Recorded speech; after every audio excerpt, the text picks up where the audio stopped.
Assalamualaikum warahmatullahi wabarakatuh. Selamat datang kembali di Fiksi Cerita Horor. Untuk kisah kali ini ada sebuah kisah dari tulisannya Om Ras. Sebuah kisah yang berjudul Pelet Celana Dalam. Dan untuk seperti apa kisahnya, mari saja kita masuk ke ceritanya. Sum, bujuran ke rumah kosong dihingga wadai kami itu ada yang mendiami sudah? Tanya Yaya pada Isum yang pada saat itu mereka sedang berada di sebuah rumah yang akan mengadakan acara pernikahan. Sepertinya iya, karena kemarin ramai orang mengangkut barang ke rumah tersebut, jawab Isum. Tangannya tampak cekatan mengupas bawang merah yang berada di dalam nyiru. Maksudnya, Yaya bertanya, apakah rumah kosong di dekat rumahnya Isum itu sudah ada yang menempati? Ya, begitu maksudnya. Sementara itu, Ma, panggil seorang anak kecil yang baru saja datang. Iya, jawab Isum menoleh ke arah anak kecil tersebut. Kata ayah, kunci pintu rumah, Ma. Oh, ambil ini, mari sini. Anak kecil itu dengan sopan membungkuk saat melewati orang-orang yang berada di sana. Sore harinya Isum, Yaya, Midah, dan Esti pulang bersama-sama. Mereka mengobrol sepanjang jalan sambil sesekali tertawa. Sampai rumah, ini aku masak nasi saja, ikan dan sayurnya sudah ada, ujar Esti sembari mengangkat plastik yang ia bawa tinggi-tinggi. Isum, Yaya, Midah mengangguk sambil tersenyum. Dahuluan ya, ujar Esti dan Midah bersamaan. Yaya dan Isum pun mengangguk melihat kedua temannya ikut berjalan menuju ke rumah mereka yang memang bersebelahan. Tidak berapa lama mereka berdua melewati rumah kosong yang berada di dekat rumah Isum. Sudah ada orangnya, Sum, ujar Yaya menyenggolkan Isum.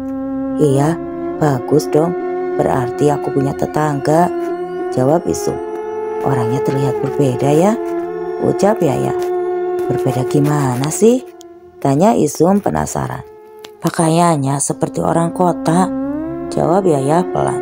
Kedua perempuan yang sedang duduk di teras rumah itu pun melemparkan senyum kepada Yaya dan juga Isum.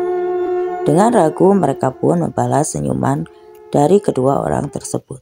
Mereka cantik sekali ya, ucap Yaya pelan. Isum pun melempar senyum sambil mengangguk mengiyakan pendapat Yaya. Aku duluan Yaya, ucap Isum.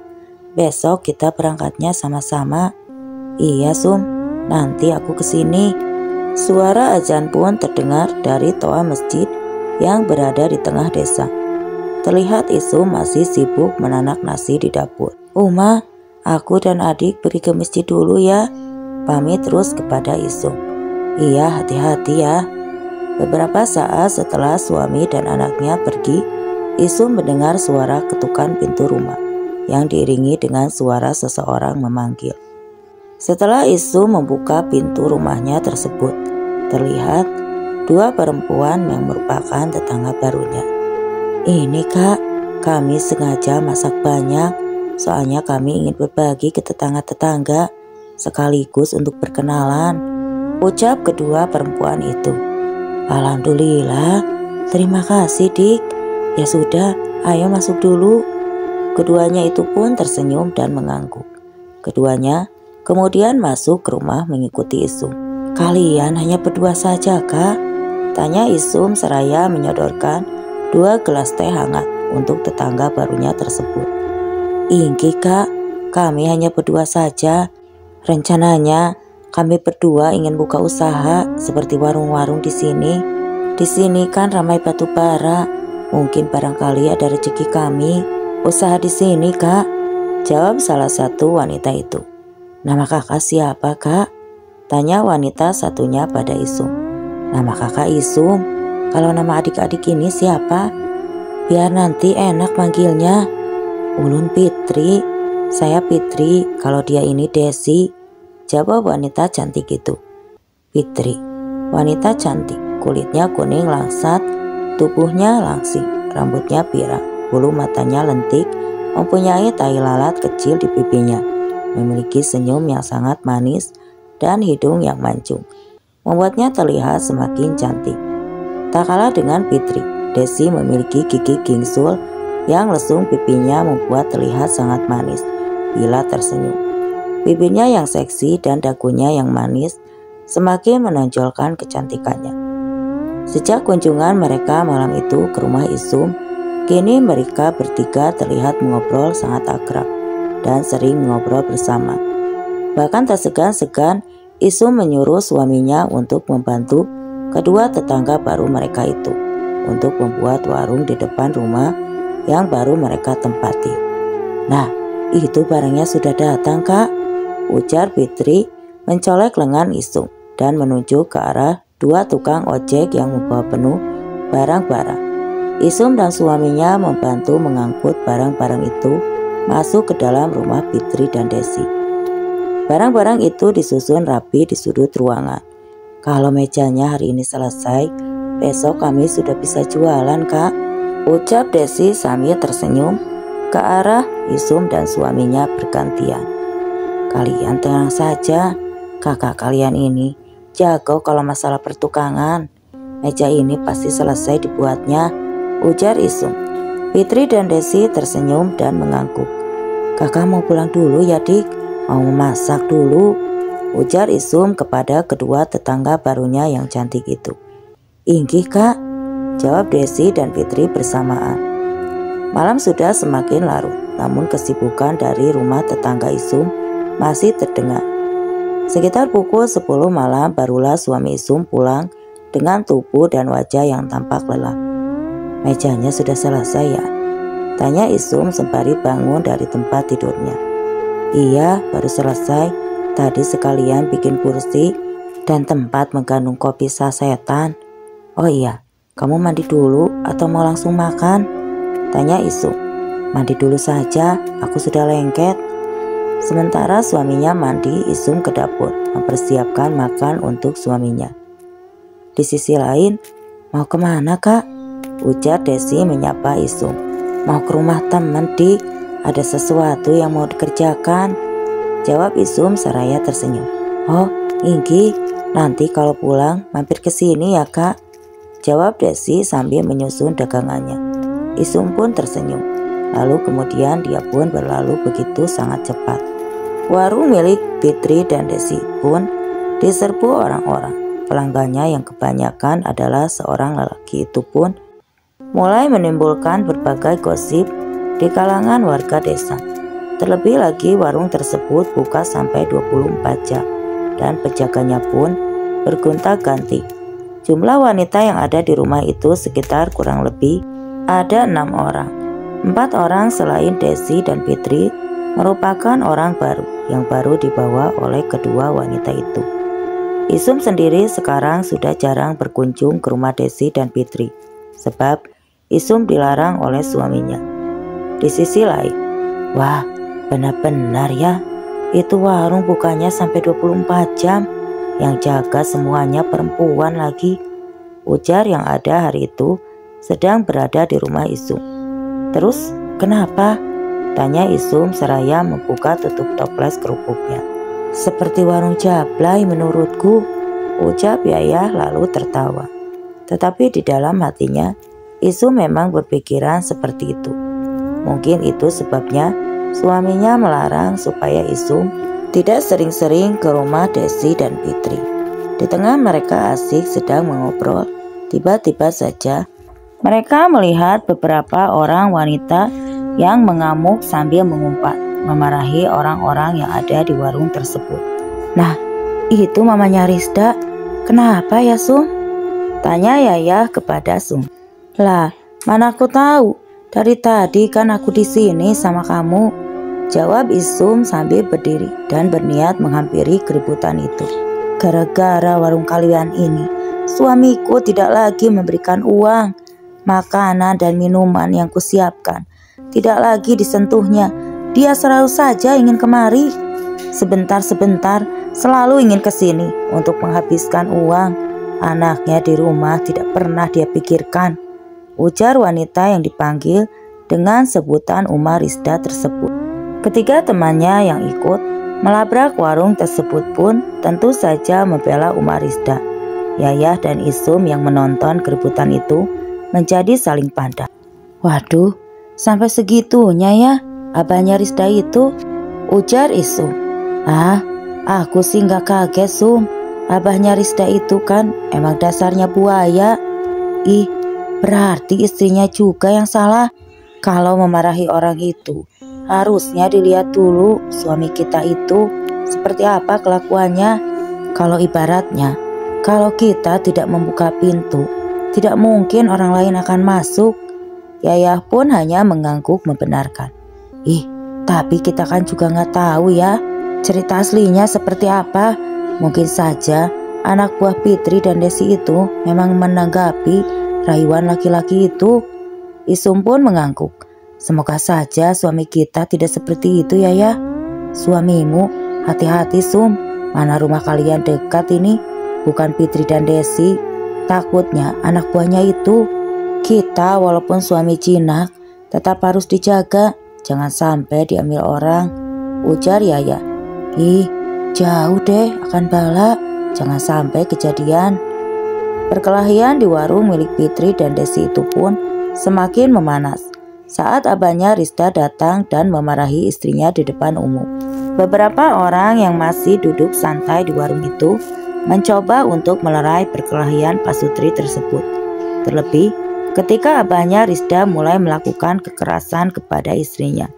Dan saat abah Risda ditenangkan, umahnya Risda malah semakin menjadi dengan mengacak-ngacak warung milik Fitri dan Desi. Seorang anak buah dari warung itu pun tak lepas dari amukannya. Mati ikam lahung, ai, teriak Umar Risda dengan penuh amarah. Sementara abah Risda juga berteriak mengumpat istrinya. Isum yang mencoba menahan Umar Risda justru mendapatkan tamparan dan jambakan dari wanita itu. Yayah yang melihat Isum diperlakukan seperti itu tentu ikut turun tangan dan menjabak rambut Umar Risda. Akhirnya perkelahian 2 lawan 1 pun tidak dapat dihindarkan.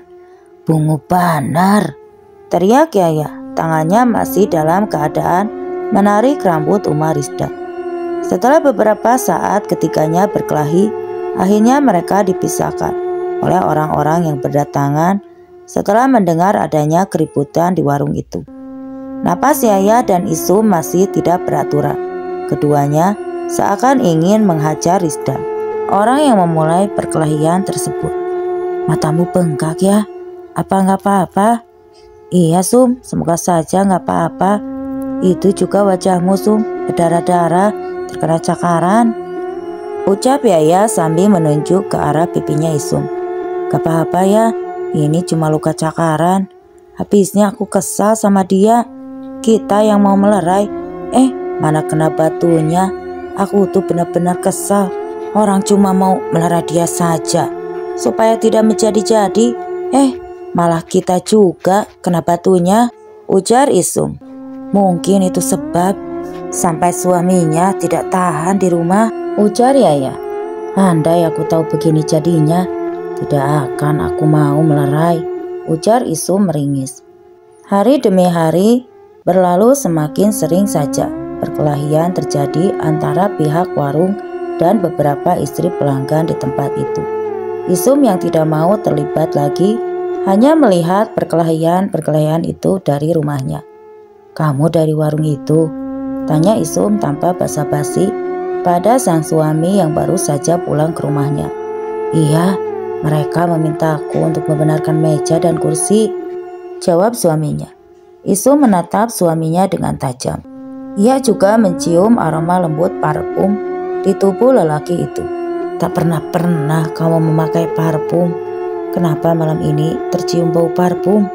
Mana parfum yang kamu pakai itu? Baunya wangi sekali, ujar Isum tanpa sedikit pun senyum. Dia tahu ada yang telah disembunyikan oleh suaminya tersebut. Dan ia curiga kalau suaminya ada main dengan perempuan-perempuan di warung itu. Kamu menuduhku, hah? Isum tersenyum sinis. Menuduh apa?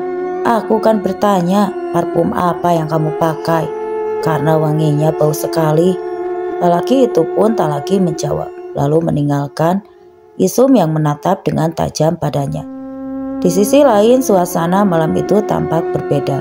Suara burung buak terasa semakin mendekat dan akan membuat bulu kuduk siapa saja yang mendengarnya bergidik ngeri. "Ada yang mau meninggal kan, Ma?" tanya Hadi kepada Isung sambil merapatkan tubuh kepada ibunya. "Kamu takut, Nak?" Hadi pun mengangguk. "Jangan takut, itu cuma suara burung. Sebaiknya kamu cepat tidur." "Gak mau, Ama. Aku takut sekali," ucap Hadi. Mendengar suara burung itu semakin dekat sekali. Suara burung buak itu terdengar seperti sedang menangis, tertanda bahwa akan ada yang meninggal dalam waktu dekat ini. Tok tok tok. Terdengar suara ketukan pintu dari luar. Isung pun beranjak bangun dari duduknya. Dia pun berjalan keluar untuk membuka pintu. "Ada apa ya?" Isung bertanya kepada Yaya yang berdiri di hadapannya. "Suamiku." Belum selesai Isung dengan ucapannya, tangisan Yaya pun langsung pecah. "Masuk sini, ceritakan, ada apa dengan suamimu?" ajak Isung menarik lembut tangan Yaya yang masih terisak. Cukup lama Yaya terisak. "Ada apa ya?" tanya Isung setelah Yaya sedikit lebih tenang. Yaya diam saja. Ia tidak menjawab sedikit pun. Namun ia memperlihatkan beberapa luka dan memar yang ada hampir di semua bagian tubuh atasnya. Isung mengerutkan alisnya. Ia melihat luka memar yang diperlihatkan oleh Yaya. "Apakah ini luah suamimu?" tanya Isung. Yaya mengangguk lalu kembali terisak lagi. "Kenapa bisa sampai seperti ini ya? Padahal sepertinya suamimu itu orangnya baik," ujar Isung tidak percaya. "Dia berselingkuh dengan perempuan di warung itu, Sum. Dia terciduk oleh aku, lalu kumarahi, tapi ternyata aku yang dipukuli." Isung menghela napas panjang. Ia pun tak jauh beda nasibnya dengan sahabatnya tersebut. Hanya saja suaminya belum melakukan KDRT. "Suamiku pun kurasa sama," ucap Isung. "Apa kamu dipukuli juga?" tanya Yaya. "Tidak mungkin, belum. Akhir-akhir ini aku memang menemukan hal-hal mencurigakan pada suamiku. Hal itu yang membuatku curiga bahwa dia mempunyai selingkuhan. Lalu bagaimana? Kita apakan suami-suami kita itu?" Yaya bertanya kepada Isung. "Kita basarat aja ya." "Di mana?" "Nanti kau juga akan tahu," jawab Isung. "Malam ini sebaiknya kamu tidur di sini saja ya. Tidak usah pulang ke rumah. Aku takut kamu nanti akan dipukuli lagi." Yaya pun akhirnya mengangguk menuruti permintaan Isung. Di sisi lain, pagi-pagi sekali keduanya sudah pergi menaiki sampan. Mereka mendayung ke hulu dan saat tiba di bawah jembatan goyang, mereka menempatkan sampan itu di salah satu jamban yang ada di sana. Isung berjalan lebih dulu menaiki tangga-tangga tersebut. Setelah berada di atas, Isung langsung memanggil 2 buah ojek dan setelah memberitahu alamat yang mau didatangi oleh mereka, mereka pun akhirnya berangkat. Setelah 30 menit kemudian, mereka sampai di sebuah rumah. Terlihat seorang nenek-nenek yang sedang memberi makan ayam-ayamnya di halaman rumah itu. Isung, kenapa tidak dikabari kalau mau kemari?" sapa nenek tersebut yang masih tampak sangat kuat itu. "Saya sengaja. Bagaimana kabar nenek?" "Seperti inilah. Kalau badan sih sehat-sehat saja." Isung mengangguk. "Nek, sebenarnya ulun berdua kemari mau meminta tolong kepada nenek." "Mau minta tolong apa?" "Ini Nek, kami berdua nih hendak minta surat kasan. Lagaki kami berdua ingin meminta sesuatu atau pegangan agar suami tidak main perempuan lagi, Nek," ujar Isung. Nenek itu menatap Isung dan Yaya secara bergantian. Tatapannya lekat kepada kedua wanita itu. 2 hari dari sekarang, datanglah kalian kemari dan bawa celana dalam suami kalian serta bulu kemaluannya." "Inggih, Nik," jawab keduanya. "Tapi untuk apa celana dalam dan bulu itu, Nek?" tanya Yaya. "Agar supaya Kemaluan suami kalian itu tidak bisa hidup saat bersama perempuan lain. Yaya dan Isum terdiam. Keduanya saling pandang dengan perasaan tidak karuan. Tidak apa-apa, Nek?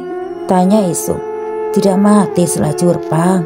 Mati orang, tidak mati permanen. Dia tidak mau hidup pada perempuan lain saja. Kalau pada kalian ini, tentu saja bisa, karena kalian itu adalah istri sahnya. Ya sudah, Nek, kalau begitu kami mau, ucap Isum dan Yaya. Supaya nanti suami kami tidak tergiur dengan wanita lain, Nek. Di sisi lain, ya nanti bagaimana ya cara kita dengan memotong bulunya itu? Apa nanti tidak akan ketahuan? Pintar-pintar kamunya saja. Lagi itu ya, bagaimana caranya supaya suamimu tidak curiga? Aku takut. Kalau takut, ya jangan dilakukan. Tapi apa nanti kamu kuat kalau dipukulinya lagi? Hah? Yaya terdiam. Ia membenarkan perkataan Isum. Tibalah hari mereka akan kembali menemui nenek tersebut dan membawa persyaratan yang diminta oleh si nenek. Sudut bibir Yaya terlihat memar. Isum pun tahu kalau Yaya kembali dipukuli oleh suaminya itu. Apa kamu sudah mendapatkan persyaratannya tersebut? Tanya Isum kepada Yaya. Yaya pun mengangguk. Sum, sepertinya aku ingin membunuh perempuan tersebut, ucap Yaya, yang membuat Isum menoleh dan menatapnya. Sepertinya ucapannya itu tadi bukanlah main-main. Singkat cerita, mereka berdua akhirnya sampai di rumah si nenek. Mereka berdua pun menyerahkan persyaratan yang diminta si nenek tersebut. Namun Yaya kembali meminta sesuatu. Nek, saya ingin perempuan itu merasakan sakitnya saya setelah dia merusak rumah tangga saya, Nek. Ikam hendak mengguna-gunanya kah? Ikam ingin mengguna-guna dia? Yaya pun mengangguk. Si nenek pun menghela napas sambil memejamkan matanya. Dia seperti mempertimbangkan permintaan Yaya. Baiklah kalau begitu. Setelah mengatakan itu, si nenek pun pergi meninggalkan mereka berdua. Ia pun masuk ke dalam sebuah ruangan yang berada di samping dapur. Isum mengintip si nenek itu dan melihat sendiri apa yang dilakukan si nenek itu. Isum pun bertanya kepada Yaya, kamu mau menyantet perempuan itu ya? Yaya hanya diam. Dia tidak menjawab pertanyaan Isum. Tatapannya kosong, lurus menatap ke arah dinding. Isum pun hanya menggelengkan kepala akan apa yang dilakukan oleh Yaya. Perempuan itu salah. Kenapa hanya si perempuannya saja yang kamu santet? Kenapa tidak sekalian keduanya? Rasanya tidak adil. Kalau kau menyantet salah satunya, bukankah yang salah itu adalah keduanya? Lagi-lagi Yaya hanya terdiam. Dia tidak menjawab pertanyaan Isum. Sepertinya Yaya tidak akan menarik keinginannya tersebut. Ya, kemari, panggil si nenek. Yaya pun lekas berdiri dan meninggalkan Isum yang masih menatapnya dengan tajam. Isum mencoba mengintip, namun Isum tidak mendengar karena suara mereka terlalu pelan, sehingga Isum pun tidak mendengar apapun yang dikatakan si nenek. Jangan bodoh kamu ya, batin Isum berkata. Tidak lama Yaya pun keluar sambil membawa bungkusan hitam sebesar kepalan anak-anak. Itu apa ya? Tanya Isum. Bukan apa-apa, jawab Yaya. Isum pun terdiam. Pulanglah kalian berdua. 3 hari lagi kalian akan melihat perubahan kepada suami kalian. Isum pun menarik napas panjang. Ia merasa lega namun juga cemas dengan apa yang akan Yaya lakukan. Sesampainya di rumah Isum, Yaya pun berpamitan kepada Isum untuk membeli es ke warung sebelah. Setelah Yaya pergi, Isum pun mengamati Yaya dari kejauhan. Dia pun melihat Yaya mengobrol dengan beberapa orang di sana sambil sesekali tertawa. Isum tahu kalau tawanya itu adalah palsu. Tidak berapa lama kemudian, Yaya pun meninggalkan warung itu. Isum pun bergegas, dia menghampiri Yaya. Kamu tidak mampir dulu ya? Tanya Isum yang dijawab dengan gelengan kepala oleh Yaya. 3 hari berlalu. Isum mendatangi Yaya ke rumahnya. Karena semenjak pulang dari rumah nenek tersebut, Yaya tidak pernah lagi main ke rumahnya. Saat berada di depan pintu rumah Yaya, Isum mendengar Yaya memaki habis-habisan kepada suaminya. "Tega sekali kamu pada aku, Dek," isak suami Yaya. "Kau berselingkuh dengan perempuan itu. Lalu setelah ketahuan, kau malah memukuliku. Apa itu namanya tidak tega?" Isum pun akhirnya mengurungkan niatnya untuk mengetuk pintu. Lalu ia memutuskan pulang. Suami Yaya kini memang sudah berubah, tapi suami Isum sendiri seperti tidak ada perubahan. Entah kenapa. "Dari mana kamu?" tanya Isum saat suaminya baru pulang. "Pulang kerja, memangnya apa lagi? Menemui perempuan di warung itu." "Sudah ya. Kamu ini tidak habis-habisnya menuduhku. Sini duduk dulu. Sini, aku akan menceritakan semuanya dari awal sampai akhir." Isum duduk di dekat suaminya dengan raut wajah datar. "Kamu tahu, malam itu," Isum tidak menjawab, "aku merasa tidak enak untuk menceritakan yang sebenarnya padamu. Takut kamu akan mengamuk. Tapi setelah kupikir-pikir, kalau tidak kuceritakan, kamu selalu saja menuduhku." Isum tetap terdiam mendengar perkataan suaminya itu. Ia tidak menjawab sepatah kata pun. Malam itu, setelah aku menyelesaikan pekerjaanku, tiba-tiba saja Fitri memelukku dari belakang. Dia bilang kepada aku, kalau bayarannya itu saja. Lalu aku menjawab, aku tidak membutuhkan bayaran. Aku menolong mereka pun, sebab istriku yang meminta. Aku malas menceritakan kejadian malam itu. Sebenarnya karena kamu masih akrab sekali sama dia. Makanya sejak awal kan sudah kupesankan agar kamu jangan terlalu akrab dengan mereka. Tapi kamu tidak peduli dengan apa yang aku katakan, ujar suami Isum. Isum menatap lekat wajah suaminya. Itulah sebab kenapa pelet celana dalam dari si nenek tidak berpengaruh kepada suaminya. Karena memang dari awal suaminya memang tidak pernah berselingkuh. Keesokan harinya adalah hari pasar, di mana Isum pun yang baru pulang berbelanja. Dia melihat ribut-ribut di sebelah rumahnya. Terlihat beberapa orang sedang membantu mengangkat tubuh seseorang dari dalam rumah. Rupanya itu adalah salah satu perempuan yang menjaga warung tersebut. Dia tiba-tiba saja terkena sebuah penyakit yang aneh. Darah terus-terusan keluar dari dalam kelaminnya. Celana jeans hitam yang perempuan itu kenakan sampai basah. Bau amis darah juga tercium sampai ke tempat Isum. Tidak jauh dari itu terlihat Yaya sedang berdiri mengamati dengan tatapan yang sulit diartikan. Senyum tipis juga terlihat dari bibirnya. Orang-orang yang berada di sana mengatakan jika itu adalah ajab bagi perempuan itu. Namun Isum tahu Yaya adalah orang di balik kejadian tersebut. "Yah," panggil Isum.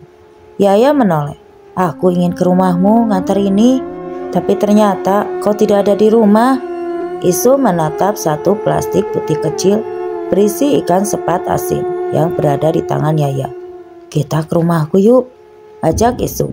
Di rumah Isum mereka mengobrol seperti biasa. Mereka berdua tidak ada yang membahas yang terjadi pada perempuan di warung tadi. "Bagaimana suamimu sekarang ya?" tanya Isum. "Bagus benar, jauh lebih baik. Bagaimana dengan suamimu?" "Sama aja, Bang. Itu artinya berarti sama dengan suamiku." Singkat cerita, 2 bulan telah berlalu. Akhirnya warung itu ditutup setelah banyaknya keanehan dan kejadian buruk yang menimpa para perempuan yang bekerja di sana. Bahkan dari kabar yang beredar, ada salah satu perempuan di sana yang hampir mati karena kelaminnya membusuk dan mengeluarkan nanah bercampur belatung. Dan pelet yang digunakan Yaya pada suaminya hingga saat ini masih banyak yang memakai pelet itu untuk menjauhkan suami dari perselingkuhan. Ada tata caranya tersendiri. Om Ras pun tidak tahu karena tidak pernah dijelaskan. Demikianlah sebuah kisah dari tanah Kalimantan yang ditulis oleh Om Ras. Dan terima kasih untuk semuanya. Mohon maaf kalau ada salah kata atau salah ejaan yang dalam bahasa daerah tersebut. Dan terima kasih kepada kalian yang sudah mau mampir di channel ini. Semoga saja cerita ini dapat menghibur. Dan sekali lagi, terima kasih.